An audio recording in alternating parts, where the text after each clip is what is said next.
am at the Roundabout at the corner of Main and B Street, finding it somewhat ironic, I guess, that the very first claim that I know of against the city isn't about a vehicular accident, but is a trip and fall by a pedestrian. A trip and fall at the Roundabout, water, sewer, and garbage rates, a new auto body shop, and appointments to the Recs Commission. It's the 4/7/2020 City Council meeting agenda recap. With confirmed cases of COVID-19 on the rise, the Merced County Department of Public Health establishing a hotline to turn in people who are breaking the stay-home order, the city closing off playgrounds to public access. It's probably not a surprise that city council meetings are not open to the public at this point in time. So we are looking at the City Council regular meeting agenda for April 7th, 2020, open session to begin at 7 p.m. This meeting will not be physically open to the public. All members of the public may participate in the meeting via teleconference by calling 605-468-8002, access code number 156811 #, and will be given the opportunity to provide public comment. The meeting will be streamed on YouTube Live, and you can see the link there. Also, assistance will be provided to those requiring accommodations for disabilities in compliance with the Americans with Disabilities Act of 1990. Persons requesting accommodation should contact the city in advance of the meeting and as soon as possible at 209-394-5544. I'm going to skip down past the call to order and announcements and reports, and let's take a look at the public hearings. You'll notice that all of these public hearings have the word continued. That means that they were continued from the last regular city council meeting. The city council took no action on these items at that time and pushed them forward to tonight. What will remain to be seen is whether or not they take action on these items at the council meeting or if they are again continued further. We have the resolution approving a site plan and design review for an auto body repair and paint shop. We have the adopting a new rate schedule for water service, Proposition 218 hearing. Another one for the Proposition 218 hearing for wastewater services, and the adopting a rate schedule for the solid waste garbage services Proposition 218 hearing. We're going to skip down a little bit further, down to citizens' comments, where it reads, members of the public wishing to address the City Council will be given the same time allotment for comments, 3 minutes, as normally allowed for meetings subject to the provision of Executive Order N29-2. Now remember, if you are going to make a citizen's comment, you're going to have to phone it in. Moving down to the consent agenda, what we will see is we have the approval of a warrant register dated April 2nd, a resolution adopting City of Livingston Master Employee Salary Schedule effective January 1st, 2020, and a denial of claim for damages from Enedina Acuna de Avila. Going down to discussion and potential action items, we have the list of eligible projects for funding from the Road Maintenance and Rehabilitation account, as well as a continued resolution appointing 3 Parks, Recreation, and Arts Commissioners and 1 Alternative Commissioner. This was another agenda item that was continued from the last City Council meeting. A quick glance at the staff report for the first public hearing shows that it is for an auto body repair and paint shop on Front Street. The owner and applicant, Beatriz and Juan Padilla, are proposing to develop this property for an auto body shop, including auto painting, and also that the Planning Commission reviewed and recommended approval of this proposal at their February 11th, 2020 meeting. Now I'm going to point out just a couple of things out of the staff report having to do with the new rate schedule for water services Proposition 218 hearing. The recommendation of staff is to open the public hearing, then close the public hearing and determine whether a majority protest exists. If no majority protest exists, continue to recommendation 3 below and waive the first reading and introduce the ordinance adopting a new rate schedule for water service effective May 7th, 2020. I'm going to skip through a lot of the background here and drop down to the paragraph about protest ballots. Protest ballots are accepted up to the conclusion of the public hearing, and these protest ballots have to be in writing. At the conclusion of the public hearing, the protest ballots will be tabulated and presented to the City Council. If a majority of the owners of parcels on which the fee is imposed protest, the proposed new wastewater fees and charges cannot be adopted. Actually, that should read the proposed new water fees and charges cannot be adopted, but you get the idea. If there is a majority protest, then the fees are dead in the water. I have skipped down a little bit further, down to the part where it says voting requirements, and this has to do with the voting requirements of the City Council members themselves. During the last increase in 2014, given a previous Merced Superior Court case involving the increase of water rates required that the ordinance be adopted by 2/3 of the City Council. The Council in 2014 agreed that all increases should receive the 2/3 vote. There is an argument regarding this vote requirement and the adoption process that the court required. However, the Council in 2014 expressed its wishes to hold itself to a high standard and only impose higher rates that are adequate and that most of the City Council agrees on. The attached ordinance will require a 2/3 vote. Now what that means is, and this is the reason for the little note I have here, it's that 4 out of the 5 City Council members have to vote in favor of adopting the rates. Here we have a brief look at the staff report for the Wastewater Service Proposition 218 public hearing.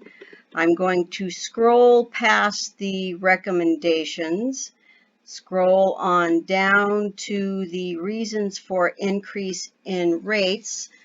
One is to replenish the debt reserve fund per the United States Department of Agriculture loan requirements. 2, provide a reliable and safe operating wastewater system. 3, fully fund the operating and capital costs of the system, leaving more funding available for other essential city services. And scan down a little bit further. We're going to go past the 5-year rate schedule and go down to alternatives. Alternative number 1, the City Council cannot move forward with the implementation of the increase in wastewater fees and changes if a majority of written protests is received from affected property owners by the close of the public hearing. Go down to 2. City Council could elect not to proceed with the increase in wastewater fees and charges as presented in the public hearing notice, or proceed with rates lower than presented. This alternative is not recommended due to the economic benefit of having a wastewater system that complies with all state and federal water quality standards.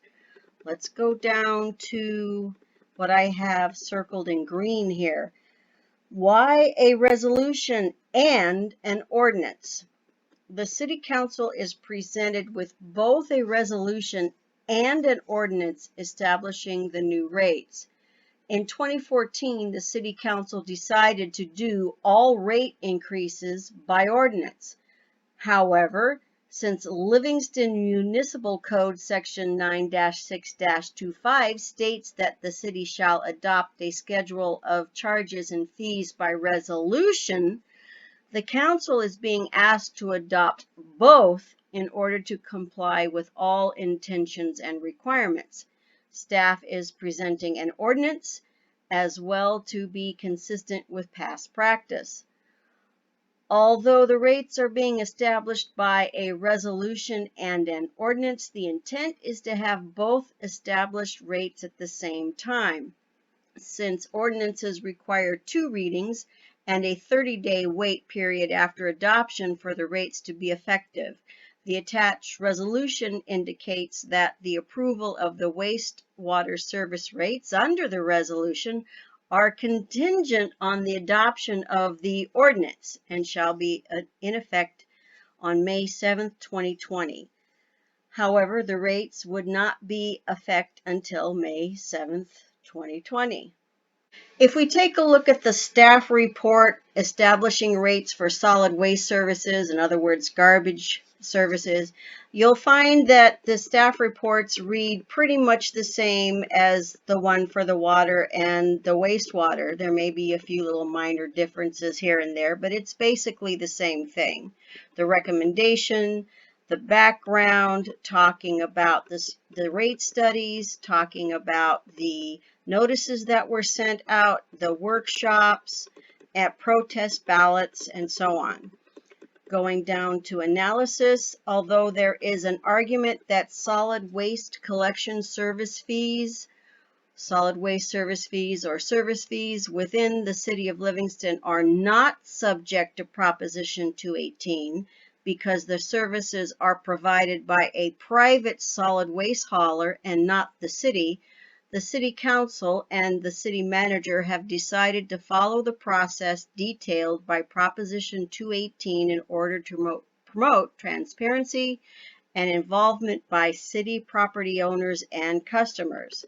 Scanning down a little bit further, since the city must generate revenues in an amount sufficient to cover the city's ongoing costs of the system's operations, maintenance, and capital facilities, the City Council determined to initiate the Proposition 218 process. Skip down a little bit further. Although the rates are being established by a resolution and an ordinance, the intent is to have both established rates at the same time. Since ordinances require 2 readings and a 30-day wait period after adoption for the rates to be effective, the attached resolution indicates that the approval of the solid waste service fees under the resolution are contingent on the adoption of ordinance number whatever and shall be in effect on May 7th, 2020. A look at the staff report for the master employee salary schedule, we see that what it's about basically is having the City of Livingston salary schedule reflect the implemented minimum wage increase that was effective January 1st, 2020. Also, to stay competitive with surrounding agencies, the lifeguard classification has been adjusted to be paid at $1 above minimum wage. Now we get to the staff report having to do with the denial of claim for damages, and in the recommendation, the staff recommends that the City Council deny the claim, submit the claim to the city's insurance adjusters for review and processing, and direct staff to send a letter to the claimant advising of the city's denial of the claim. So by the city denying the claim, then it gets turned over to the insurance people to handle.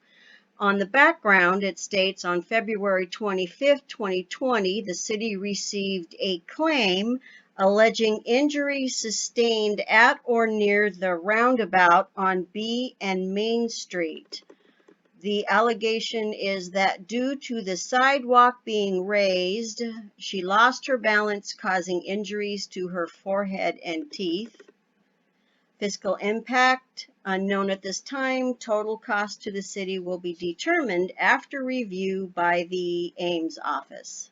In the staff report having to do with the list of eligible projects for funding from the Road Maintenance and Rehabilitation account, we'll be able to see a list of streets and roads that the city would like to get fixed. So let's skip on down past the recommendations and past the background and get to the bottom line, which is the city wants to do the Winton Parkway rehabilitation from Joseph Gallo Drive to State Route 99, Hammett Avenue rehabilitation from Campbell Boulevard to State Route 99, and the Stephanie Avenue rehabilitation from Davis to Campbell Boulevard.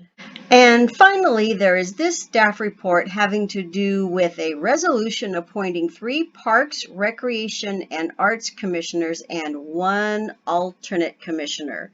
The recommendation being that the City Council appoint 3 Parks, Recreation, and Arts Commissioners and 1 alternate. Skip down a little bit to where it says appointing the 3 members and 1 alternate will give the commission 7 members and 2 alternate members. If you're subscribed to the channel already, you might want to check and make sure you're still subscribed so you're notified whenever a new video goes live. And subscribe if you're new.